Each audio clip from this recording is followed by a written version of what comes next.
నమస్తే, జై Sriram. Welcome back to మన ఊరి గుళ్ళు. ఈరోజు మనం మెదక్ జిల్లా పాపన్నపేట మండలంలో ఉన్న నాగసన్పల్లి గ్రామంలోని శ్రీ ఉమా కేదారేశ్వర స్వామి దేవస్థానానికి వచ్చాము. ఈ గుడి యొక్క చరిత్ర ఈరోజు మనం తెలుసుకుందాం. మనము గుడి లోపలికి రాగానే మర్రి చెట్టు కింద మనకు ఆంజనేయ స్వామి దర్శనమిస్తారు. ఆంజనేయ స్వామి గుడి ఉంటుంది. పక్కనే మనకు ఇక్కడ 3 గుళ్ళు ఉంటాయి. ఉమా కేదారేశ్వర స్వామి గుడి అండ్ మరియు దత్తాత్రేయ స్వామి గుడి, ఇంకొకటి సంతోషి మాత గుడి. ఈ 3 గుళ్ళు కూడా ఉంటాయి. ఈ గుడి యొక్క ప్రధాన అర్చకులు రాజశేఖర శర్మ గారు మనతో ఉన్నారు. వారి మాటల్లో ఈ గుడి యొక్క చరిత్ర మనం తెలుసుకుందాం. పూజారి గారు నమస్కారం. ఈ గుడి యొక్క చరిత్ర మాకు మీ ద్వారా తెలియజేయాలి.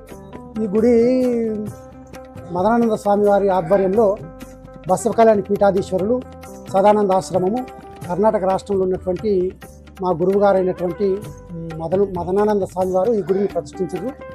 మా తాతగారు అంటే లక్ష్మణరావు గారు ఒక 50 నుంచి 60 సంవత్సరాల కాలంలో మనకు ఇక్కడ స్వప్నం వచ్చింది. దత్తాత్రేయ స్వప్నంలో కనిపించి గుడి కట్టమని నాకు సంకల్పం కలిగింది. అందుచేత ఆయన ఈ యొక్క బసవకళ్యాణి పీఠాధీశ్వరులు అదేవిధంగా ఆయన సంకల్పంతో గుడిని శ్రీ శ్రీ శ్రీ మదనానంద స్వామి ఆధ్వర్యంలో బసవకళ్యాణి పీఠాధీశ్వరులు సదానంద ఆశ్రమము బసవకళ్యాణి పీఠము కర్ణాటక రాష్ట్రంలో ఉన్నటువంటి ఆ పీఠం యొక్క మూల పురుషుడైనటువంటి మదనానంద స్వామి ఆధ్వర్యంలో ఈ గుడి నిర్మితం జరిగింది. ఒక 50 నుంచి 60 సంవత్సరాల క్రితము మా తాతగారంటే మా తల్లి యొక్క తండ్రి గారికి స్వప్నంలో ఇక్కడ దత్తాత్రేయ స్వామి స్వప్నంలో కనిపించి ఇక్కడ గుడి కట్టమని సంకల్పం కలిగింది.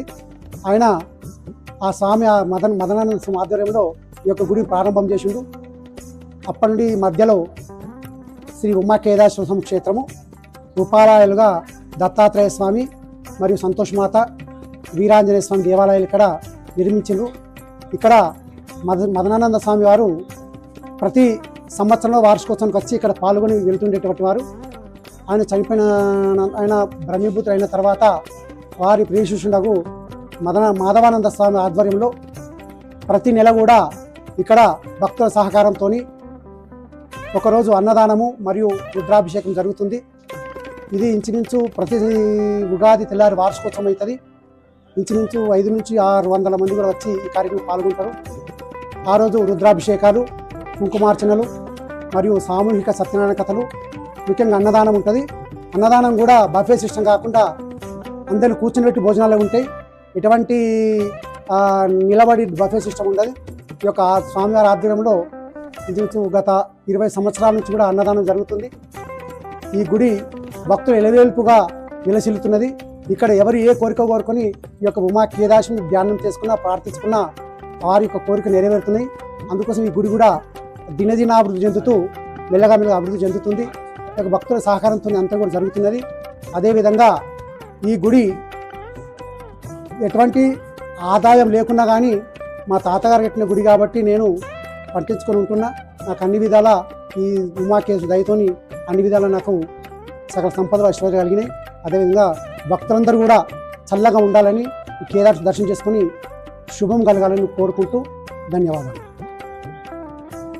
ఇది శ్రీ దత్తాత్రేయ స్వామి. ఇక్కడ కూడా ప్రతి గురు పున్నమ రోజు ధ్వజారోహణ, అదేవిధంగా అన్నదానము, అభిషేకాలు ఉంటాయి. ఇక్కడ కూడా ఆ రోజు అన్నదానం ఉంటుంది. ఇదే విధంగా ప్రతి నెల కూడా పూజ అయినప్పుడు ఇక్కడ కూడా పూజలు చేస్తాము. అన్నదానం కూడా జరుగుతుంది.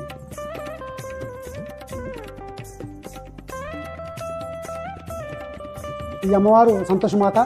ఇక్కడ ప్రతి శుక్రవారం ఉద్యాపనలు జరుగుతాయి. అదేవిధంగా ఇక్కడ కూడా ప్రతి నెల అన్నదానమైన రోజు కూడా పూజలు కూడా జరుగుతాయి. అదేవిధంగా అమ్మవారి యొక్క ఉద్యాపనలు చాలా జరుగుతాయి.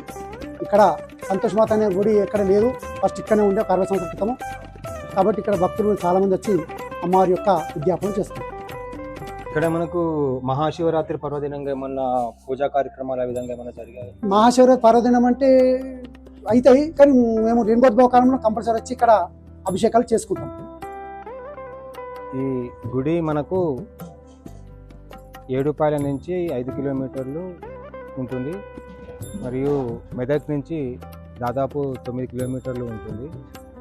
ఇది నాగసన్పల్లి గ్రామంలో ఉన్న శ్రీ ఉమా కేదారేశ్వర స్వామి గుడి యొక్క చరిత్ర. ఈ వీడియో కనుక మీకు నచ్చినట్టయితే లైక్ చేయండి, మీ దోస్తులకి షేర్ చేయండి, అలాగే మన ఊరి గుళ్ళు యూట్యూబ్ ఛానల్ని సబ్స్క్రైబ్ చేయండి. మీ ఊర్లో కనుక ఇలాంటి పాత గుళ్ళు ఉంటే కామెంట్ బాక్స్లో కామెంట్ చేయండి. ఇంకొకటి ఏంటంటే మా వ్యూవర్స్ అందరికీ ఏదైతే మేము మన ఊరి గుళ్ళు యూట్యూబ్ ఛానల్ని ప్రారంభించడం జరిగిందో, ఈ మన ఊరి గుళ్ళు యూట్యూబ్ ఛానల్లో ఓన్లీ